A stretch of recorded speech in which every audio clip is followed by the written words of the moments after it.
you'll give them a reason to vote again. So thank you very much for coming to Benton County.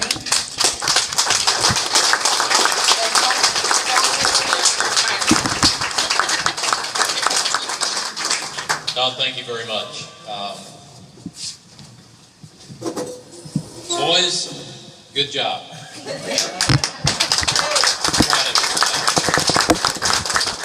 You made me proud to stand up here and stand next to that flag and stand in front of the patriots that in here. Speaking of the patriots in here, you wore the uniform of this country. If you hold your hand up just a second. Thank you for your service.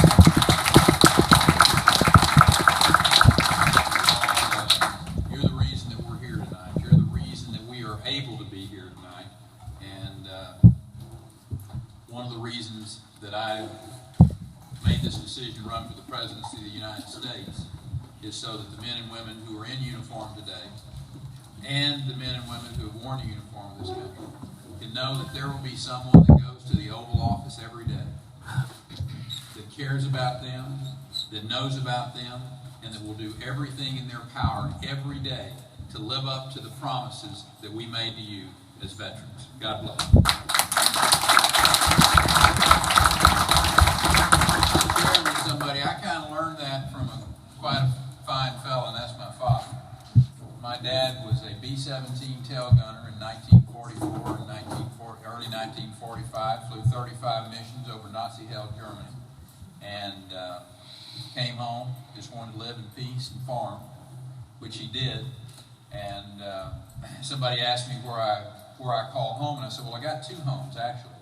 I got the place that I spent about 40 years of my life, minus the 10 that I went to college and was a pilot in the United States Air Force. And then where I live now is 70 miles east of Austin, Texas, in a little, well, the closest town is Round Top.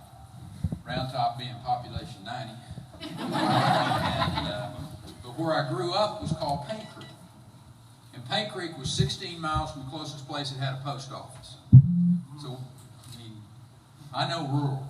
I got bathed in a number 2 wash tub on the porch by my mama, and we had an outhouse. So this is, yeah, some of you all know what I'm talking about there. So dryland cotton farm. So I've stood on the turn row and watched a crop be lost from a hailstorm that's coming through. I've spent my time on my knees asking for the good Lord to let it rain. Yeah. Or to, like right now, let it stop. Yeah. I was talking to a corn farmer earlier today when we were talking about the price of corn's going up. So generally, supply and demand works, and getting this crop, getting some blue skies and wind blowing and getting this crop in this part of the world. But anyway, my point with sharing that very quick background with you is that I'm pretty sure that when we all stand on the stage on the first debate on the 6th of August, I'm going to be the only person there that's been bathed in number 2 wash tub. I'm going to have more time both in a C-130 aircraft and on a John Deere tractor than anybody on that stage. And all of those things matter. All of those things matter. I think as we decide who's going to lead this country over the course of the next 4 to 8 years, we're going to be looking with somebody who's had the experiences in life that they can take to the Oval Office and really make a difference. Experiences in life that matter. Understanding what it's like to have to get up every day and go get in that truck and put in the hours and put the miles on and do the things that you have to do to make a living. That's what we need in this country, is somebody that really understands what you all out here in the country are going through. Now, when I'm talking about the country, I'm not talking about just the rural country. I'm talking all across this great country. Whether they're a blue-collar union worker who hadn't seen a wage increase in a decade plus, or whether it's a farmer in Iowa who understands what the government is doing to them regulatory-wise, tax-wise, and the cost that they're having to accumulate to be able just to get by. Americans know that our best days can be ahead of us. And I believe that with all my heart, that the best days in this country are in front of us, because I know Americans. And I know this country, and I know what we're capable of, the potential. And right now, people are a little pessimistic about what's going on in the world. They look around, they're pessimistic about what's happening economically. And they know we can do better than this. Those 90+ million people that are out of work, either unemployed or underemployed, or just flat giving up looking for work at all, they know that there's something going on, that it can be better than this.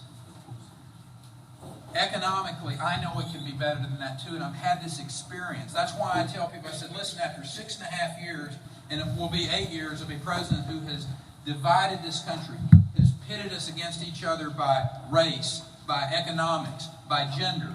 We need a president that will bring this country together and give hope for the future of this country, for hope for the next generation, that they're not going to be burdened to death by this massive debt that we have. We know we can do this because we've done it before. I tell some folks, I said, I kind of feel like it's 1979 again. Those of you that remember 78, 79, that period of time. Robert, I'd been out of the Air Force for about 1.5 years. We had a president that was hollowing out our military, just like we're seeing happen today. We had embargoed our grain from being sold to the Soviet Union. We boycotted the Olympics. We had our embassy that was overrun in Tehran.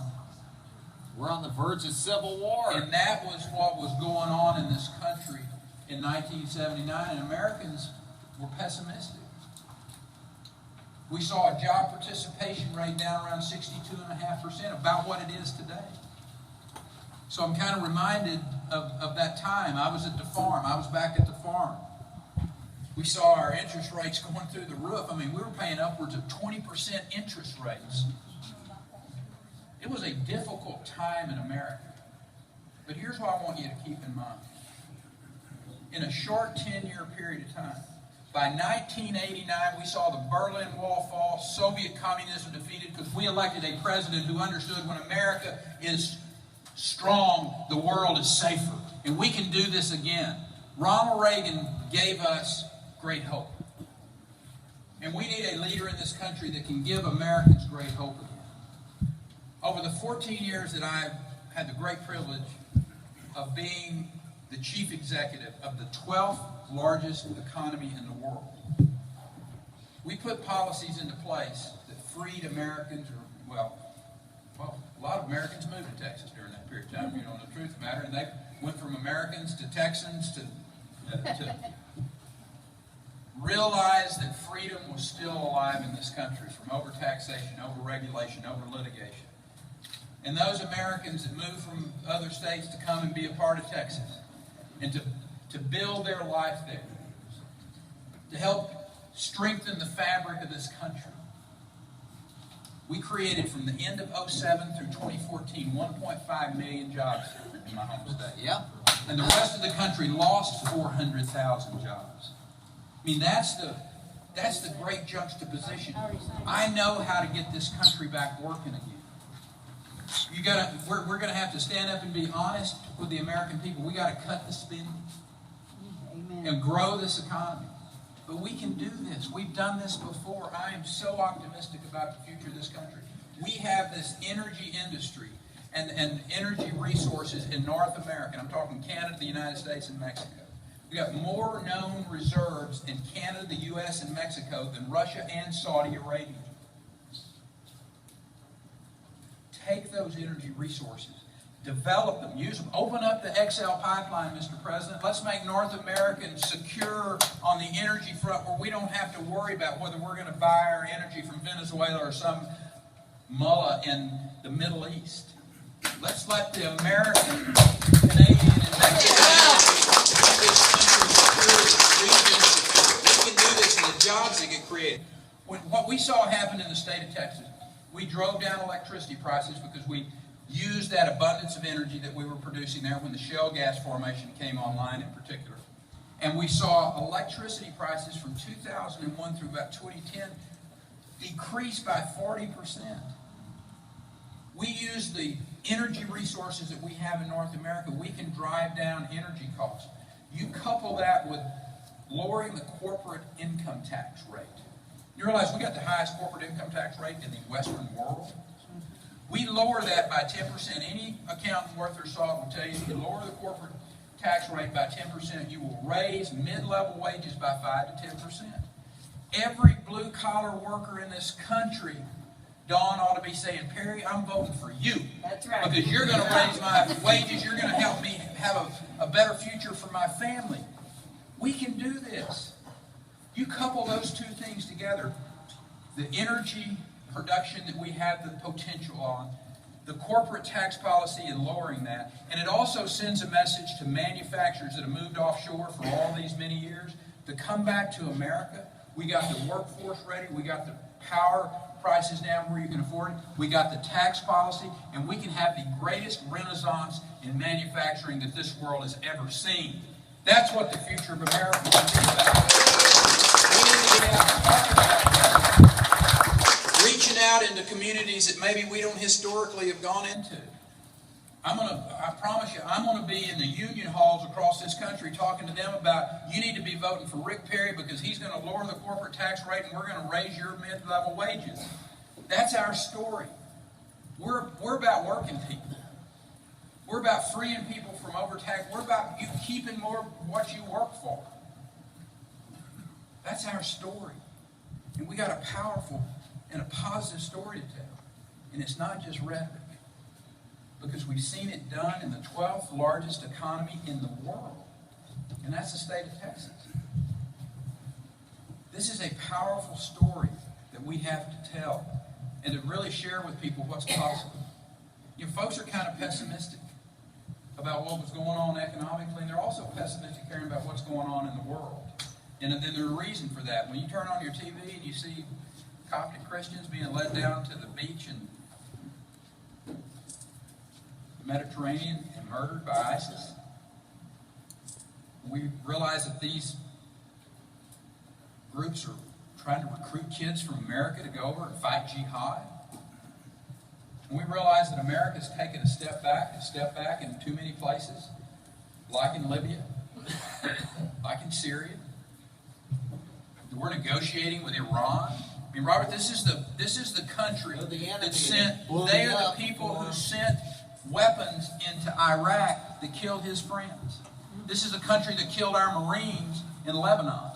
This is a country that we literally had to have a naval blockade within the last 90 days to keep them from sending weapons to the Houthis in Yemen. Yet we're negotiating with these individuals and basically assuring them of getting a nuclear weapon.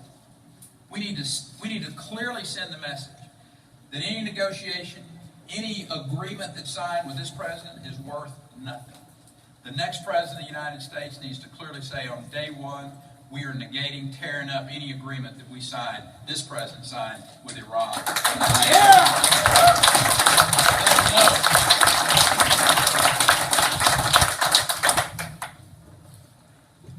The sequestration that's going on today, the cuts that are being made in our military give me great concern. As an individual who has lived in that part of the world, when I talk about that part of the world, I'm talking about the Middle East.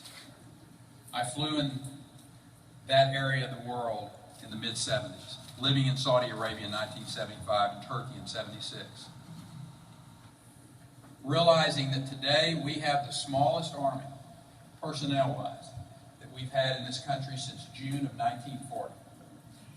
And they're talking about another 40,000 being cut from that with this current sequestration that's going to occur. We're down to 10 carriers. We need a minimum of 11, and I'll suggest to you with what's going on in the South China Sea, 13 is a better number. That's what the Heritage Foundation calls for us to have is 13, and we got 10. One fighter in production in this country, the F-35 right now. We have our Ohio-class subs, which is the third leg of our triad, our nuclear triad. They are reaching the end of their useful life, and we have no plan to replace them. Russia knows that. China knows that. These individuals in the Middle East know that. So there's great concern. But the good news is just like in 1979, with a president who believes in the American people, who knows what we're capable of doing, that we get this country back on track. I tell people, I said, listen, The reason I'm so optimistic about the future of this country is because I know the American people. I've studied the history of the American people. Think about who we are, what we've been through. We've been through a civil war together. We've gone through 2 world wars. We've been through the Great Depression. We made it through Jimmy Carter. We will make it through Barack Obama. Trust me. We're going to be okay. The Sager boys are going to be okay. I'm optimistic about this country. And I want to ask you all to really go work like you've never worked before. Don, I want to tell you, I can't tell you how touched and positively impacted I am by you standing up here and saying you're for me. You understand what public service is all about giving back. And I am greatly honored to have your support. And I want to ask everybody in this room, Jamie, can you let me borrow one of your cards? And I know there's some at the back table back there, but I want all of you to pick one of these up. And it's my ask of you tonight as we leave here. I'm going to open it up for some questions here in a minute. But this little card's got about a half a dozen or so little things that you can check off on it. And I will tell you that there are a lot of important little things on here. But the most important one's the one at the top. And it's the one that says, I'll caucus for you, Rick Perry. I'll go to the caucus and stand up for you. Because I can't tell you how important it is to have somebody like you, like Don, standing up at the caucus and say, let me tell you something, friends and neighbors. I've looked in this guy's eyes. I've looked at his heart. He's been to our community multiple times. I know what he's about. He's just like us. He is a patriot. He wants to serve this country. Somebody asked me, 90 days ago, I was somewhere explaining to somebody about the place I call home now, that little place outside of Round Top. It's a beautiful place. It's quiet. It's country quiet, what I call country quiet. You know, you can hear the frogs croaking and the coyotes howling and the birds chirping.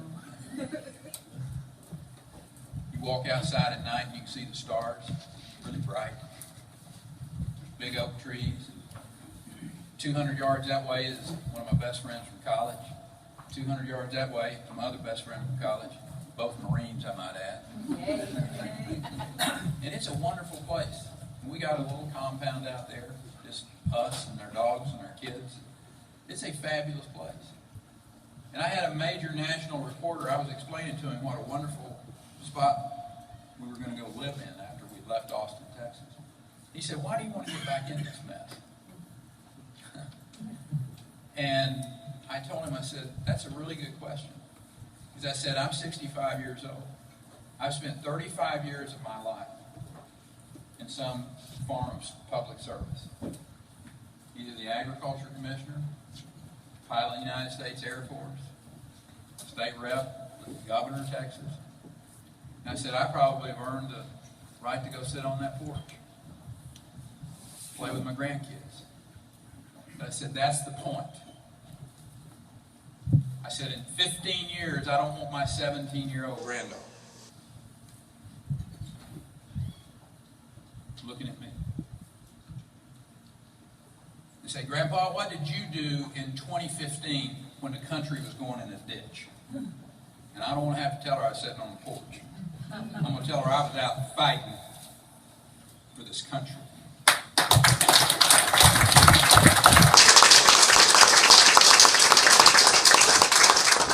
Ronald Reagan gave a speech back 40, 50 years ago, and he talked about that we had a rendezvous with destiny.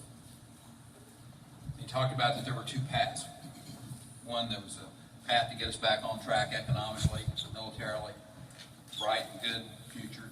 And the other one, our children could be taking the first step into 1,000 years of darkness. The choice is going to be up to us. He basically said, whichever path we end up on, don't let it be said about you that you didn't do everything you could, that you weren't engaged in that process. Being here tonight is a good indication that you care about the future of this country. What we do over the course of the next 6 to 8 months as we get to those Iowa caucuses is really going to matter. And I hope that you will go and do everything that you can. I hope I earn your trust. I hope I earn your support. I hope you'll pick one of these up and check off a number of things on this box. Because I believe, like you, that the best years of this country are not in our past. The best years of America are in front of us. We're just a few good policy decisions and a leadership change at the top and seeing that become a real reality. God bless you. Thank you all for doing that.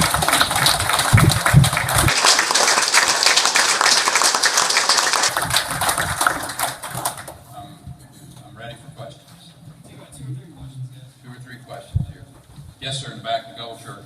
First of all, Governor, thanks for coming to Roger Benton that. County. Appreciate it. My question is, our entitlement programs are out of control. If we don't do anything, they're going to crush us. The first one is going to spin off the rails next year. What would President Perry do to fix this mess? He's asking the questions about the entitlement programs and how we're going to address them. And you're absolutely correct. There's a number of things that are driving this debt, this almost $18 trillion worth of debt. And I want to talk about different segments of it very quickly. I mentioned in my remarks earlier that if anybody stands up and tells you anything other than you have to cut spending and you have to grow the economy to deal with the budget side of it, they're just giving you rhetoric. And the reason I'm sharing that with you is that I've had experience of dealing with the budget of the 12th largest economy in the world. And 2 times we had massive shortfalls. In 2002, we had a $10 billion shortfall in Texas, and we had to deal with it. And we had told people, it was the first time I was running for a full term. And we told people, we said, if you elect us, we're going to treat this budget like you have to treat your personal budget or you have to treat your business. We're going to cut spending, and we're not going to raise taxes. Because historically what they do is they say, oh, we can't cut that much because it just devastates, and they'll name some place that gets devastated. You know, education, healthcare, the list goes on and on. But we know, and we believe with all our heart that if we did make those cuts and the people of the state of Texas trusted that we were going to make the cuts and we weren't going to raise their taxes, that they would be encouraged to go invest, to risk their capital, and that's exactly, we did what we said we would do, and then they did what we knew they would do. And we had a $10 billion shortfall in 2003. We made the cuts, we saw the economy grow, and in 2005, when we came back in for the next legislative session, we had an $8 billion budget surplus. The same thing can happen in this country, but it's going to be hard. I don't get confused and tell people it's going to be easy. On the entitlement side of things, here's the way. On the healthcare side, you've got to move this back to the states. The states have to be given, I would suggest to you, substantial block grants back to on the Medicaid side to get the healthcare cost under control. States are going to have to deal with the issue of tort reform. We passed major tort reform in 2003. And what I'm talking about by tort reform, we put legislation in place that basically protected healthcare providers, physicians, nurses, hospitals, etc., from frivolous lawsuits. And the result of that 10 years later is we had 35,000 plus new licensed physicians in the state of Texas. That expanded by a massive margin the access to health care. I'm a big believer that you don't judge success by how many people government forces to buy insurance.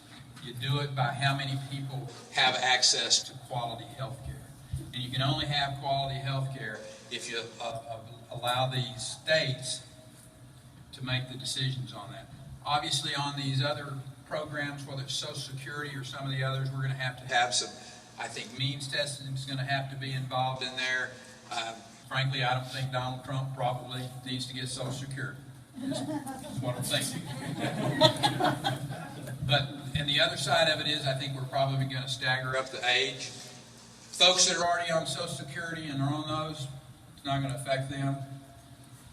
Amy, you're a long way from Social Security age. You're not thinking about this.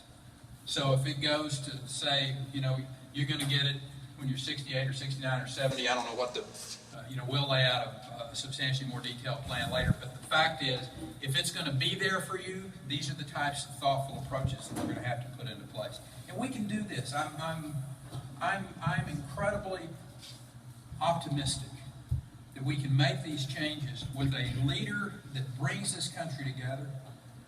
Democrats and Republicans alike, we're Americans. We need to bring this country together. Find the things. I know we all want to have safe communities. I mean, this issue that's on the border right now, I understand that the Constitution requires us to do two things. Really, I mean, the federal government is supposed to stand a strong military, and it's supposed to secure our border. Wouldn't it be awesome if the federal government just got those two things right? I'm going to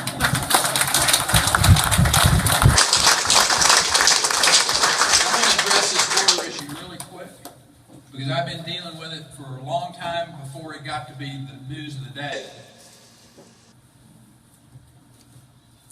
We've been dealing with this border for a long time. We put almost $1 billion into border security. Texas taxpayers, and by the way, I try to remind people this is not the state of Texas' responsibility, but when I met with the President of the United States on that tarmac in Dallas last summer, and I told him, I said, Mr. President, and I asked him to come look at the border because you really need to see it to understand it. I said, Mr. President, if you don't secure this border, Texas will. And that's exactly what we did. We sent the Texas National Guard, we sent our Texas Marine Economy, we sent our Parks and Wildlife wardens. I mean, literally had those wardens in the room. You all saw it on Sean Hannity's program. We were down there, what we did, and the results was a 74% decrease in the number of apprehensions that were going on in that region of the border. We were successful. I will suggest to you today, that border is more secure than it's been in a long, long time because what Texas is doing. Amen.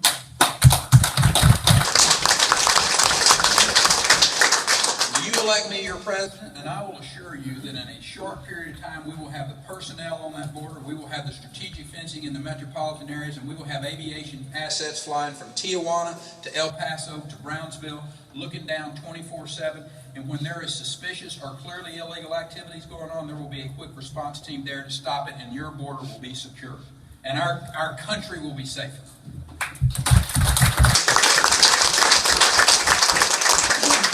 And just to add on to that, anybody that wants to be a sanctuary city, you're not going to get a dime of federal money flowing.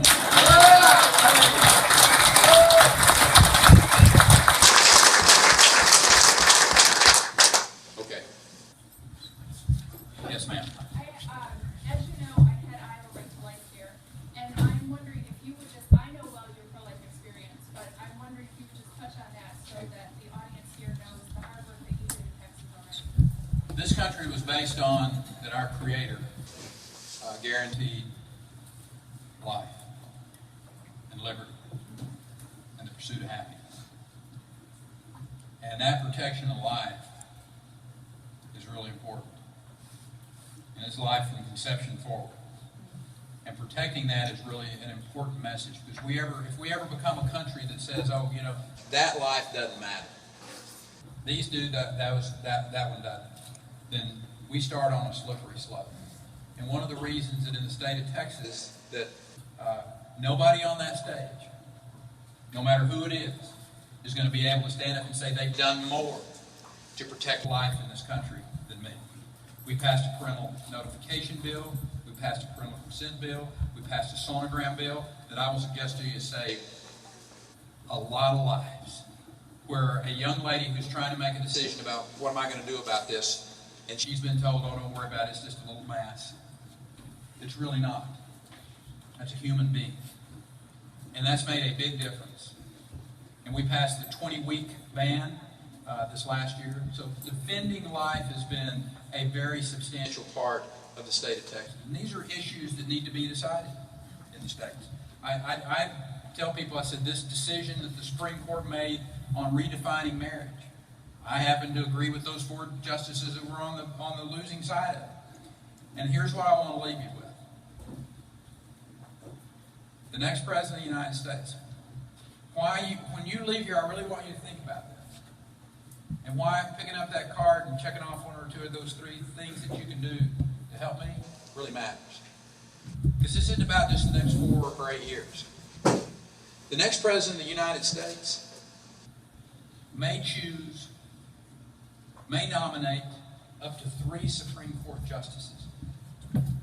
That'll impact America for the next 40 or 50 years.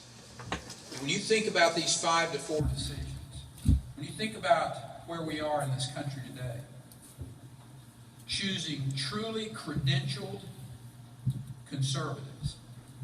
And again, this isn't just rhetoric from me. In my 14 years of being the governor, I had the great privilege of putting 6 members on the 9-member Supreme Court of Texas. And there was a story written about my impact on the court, on the state, through my judicial appointments. And I'll just give you one of the quotes that I think sums it up pretty nicely. And it said, "Perry doesn't do squishy on judges." Listen, God bless you all. Thanks for coming out and being with us today. John, I love you. Appreciate you.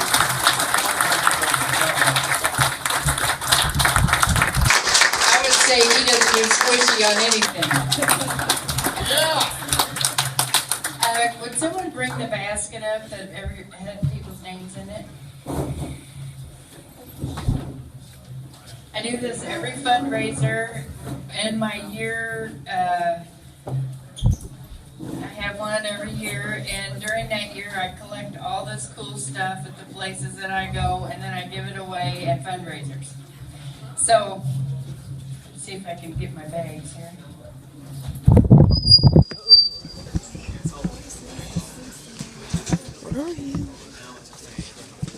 There's money for everybody.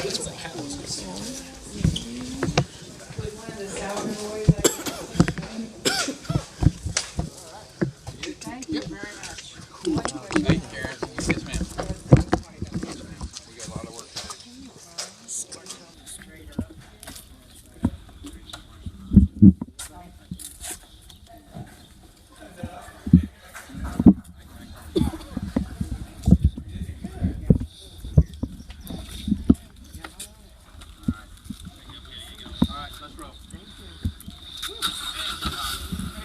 Governor. Yes, sir. Picture on my motorcycle. No more, Bob. Get right close by. Stand up, give him a shot. Find a shot. Get right back in. There we go. Okay, look here, Bob, because I got you. Money roll video here, bud. Here we go. Right here, Bob. Got it. That thing's got a lot of reflection going on here. Yeah. Very good. It shined up, looking good. Yeah, thank you. All right. Good job, Micah. Oh, you got one for it. Okay, Governor Perry is leaving Newhall, Iowa. And